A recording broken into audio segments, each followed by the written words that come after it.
Assalamualaikum warahmatullahi wabarakatuh. Perkenalkan, nama saya Salsabila Lia dan kedua rekan saya Rayhan Alfala dan Hairul Amri.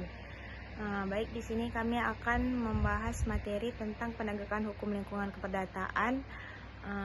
Sebelumnya saya ucapkan terima kasih kepada Ibu Nuri Bada SHMH selaku dosen pengampu hukum lingkungan kelas 6H. Baik, langsung saja saya mulai pengertian hukum lingkungan keperdataan. Hukum lingkungan secara substansial memuat ketentuan yang berkaitan dengan pemenuhan hak-hak keperdataan seseorang, kelompok orang, dan badan hukum perdata dalam kaitannya dengan lingkungan hidup yang baik dan sehat. Jika hak keperdataan ini dirugikan oleh salah satu pihak, misalnya karena terjadi pencemaran atau perusakan lingkungan, maka dalam upaya perlindungan hukumnya digunakan sarana hukum lingkungan keperdataan. Hal ini diberikan dengan cara memberikan hak kepada penggugat untuk mengajukan gugatan ganti kerugian atau tindakan pemulihan lingkungan terhadap pencemar. Aspek hukum perdata dalam pengelolaan lingkungan hidup merupakan salah satu aspek penegakan hukum lingkungan. Dengan terjadinya pencemaran dan perusakan lingkungan, maka akan ada korban pencemaran dan perusakan. Dalam arti sebagai pihak yang dirugikan, dan pihak yang dirugikan dapat berupa orang perorangan, masyarakat, atau negara. Dalam UU PPLH, proses penegakan hukum lingkungan melalui prosedur perdata diatur dalam bab 13 pasal 84 sampai dengan pasal 93. Aspek-aspek keperdataan yang tercantum dalam pasal-pasal tersebut berisikan tentang penyelesaian sengketa lingkungan hidup yang dapat ditempuh melalui jalur pengadilan atau litigasi, atau jalur di luar pengadilan atau non-litigasi, berdasarkan pilihan secara sukarela para pihak yang bersengketa. Ketentuan tersebut dimaksudkan untuk melindungi hak keperdataan para pihak yang bersengketa. Penyelesaian sengketa lingkungan hidup melalui pengadilan diatur dalam UU PPLH pasal 87 sampai pasal 92. Di sini saya sebagai Hairul Amri sebagai pembicara kedua ingin melanjutkan materi tentang hukum lingkungan, yaitu B. Tanggung gugat lingkungan dan beban. Tanggung gugat lingkungan mengandung arti bahwa seseorang atau badan hukum perdata wajib bertanggung gugat untuk membayar ganti rugi atau melakukan tindakan tertentu akibat perbuatan dan kerugian yang mereka lakukan, baik secara sendiri maupun secara bersama-sama. Untuk itu, dalam konsep tanggung gugat lingkungan selalu dikaitkan dengan beban pembuktian.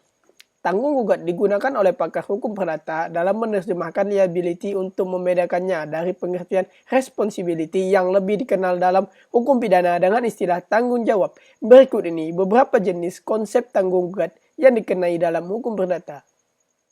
1. Tanggung gugat berdasarkan kesalahan, liability based on fault, school liability. 2. Tanggung gugat berdasarkan kesalahan dengan beban pembuktian terbalik, liability based on Warden Hipting Doctrine. 3. Tanggung gugat mutlak, strict liability. 4. Tanggung gugat bersama. 5. Tanggung gugat berdasarkan andilnya dalam pencemaran. C. Ganti rugi, tindakan tertentu, dan uang paksa. Menurut pasal 87 ayat 1 UU PPLH 2009, ada dua jenis ganti rugi, yaitu 1. Ganti rugi kepada orang yang menderita akibat kerusakan atau pencemaran lingkungan. 2. Ganti rugi kepada lingkungan hidup itu sendiri, selain kewajiban membayar ganti rugi. Baiklah, akan dilanjutkan oleh pembicara ketiga. Saya ucapkan terima kasih.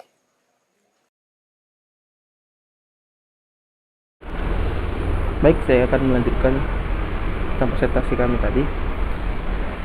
D. Gugatan kelompok atau class action. Dalam hukum lingkungan keperdataan tidak selalu terdapat sengketa lingkungan antara individu, tetapi juga atas nama kelompok, masyarakat, dan kepentingan yang sama melalui gugatan kelompok. Class action pada intinya adalah gugatan perdata, biasanya terkait dengan permintaan ganti kerugian yang diajukan oleh sejumlah orang dalam jumlah yang tidak banyak, misalnya 1 atau 2 orang, sebagai perwakilan kelas atau kelas representatif, mewakili kepentingan mereka sekaligus mewakili kepentingan ratusan atau ribuan orang lainnya yang juga sebagian korban. Gugatan class action ini terdapat dalam Undang-Undang PPLH 2009, Undang-Undang Perlindungan Konsumen, Undang-Undang Kehutanan, dan tersumbernya dari Peraturan Mahkamah Agung atau Perma RI nomor 1 tahun 2002 tentang acara gugatan perwakilan kelompok. Model gugatan ini sudah lama digunakan di negara-negara dengan sistem Anglo-Saxon, yaitu dimulai pada tahun 1873 di Inggris dengan undangannya Supreme Court of Justice Act. Gugatan class action mempunyai manfaat yang cukup besar ketika pengadilan harus menghadapi penggugat dengan jumlah yang cukup besar sementara memiliki kepentingan yang sama. Suatu gugatan class action tidak sama dengan hak gugat organisasi lingkungan atau legal standing organisasi lingkungan. Karena konsep penerapan class action lebih banyak perkembangan di negara-negara penganut sistem Anglo-Saxon. Gugatan class action dalam lingkungan hidup belum terdapat pengaturan dalam Undang-Undang LH 1982. Prosedur ini baru diatur dalam Undang-Undang PLH 1997 dan kemudian Undang-Undang PPLH 2009 pada pasal 91. Dan selanjutnya kewenangan menggugat organisasi lingkungan atau legal standing. Legal standing seringkali disebut juga sebagai hak penggugatan organisasi atau ius standing secara luas dapat diartikan sebagai akses orang, perorangan, kelompok, organisasi di pengadilan sebagai pihak penggugat. Di Indonesia, hak standing organisasi lingkungan tidak dijelaskan secara jelas dalam Undang-Undang Lingkungan Hidup yang pertama. Meskipun demikian, ada beberapa kasus lingkungan yang diputuskan pada waktu itu telah mengakui hak standing. Pengakuan secara tegas dan mengenai legal standing organisasi lingkungan semua terdapat dalam pasal 38 Undang-Undang PLH 1997. Ketentuan ini diatur kembali dalam pasal 92 Undang-Undang PLH 2009. Dan selanjutnya, gugatan pemerintah dan pemerintah daerah. Perkembangan baru di bidang hukum lingkungan bahwa sekarang gugatan lingkungan dapat diajukan oleh pemerintah dan pemerintah daerah. Ketentuan ini diatur dalam pasal 90 Undang-Undang PPLH 2009. Eksistensi legal standing instansi pemerintah ternyata telah diakui dalam praktik peradilan sebelum berlakunya Undang-Undang PPLH 2009. Baik, terima kasih atas perhatian dan kesempatan. Kami dari kelompok hukum lingkungan 6H meminta maaf jika ada kesalahan kata ataupun kesalahan. Saya tutup. Assalamualaikum warahmatullahi wabarakatuh.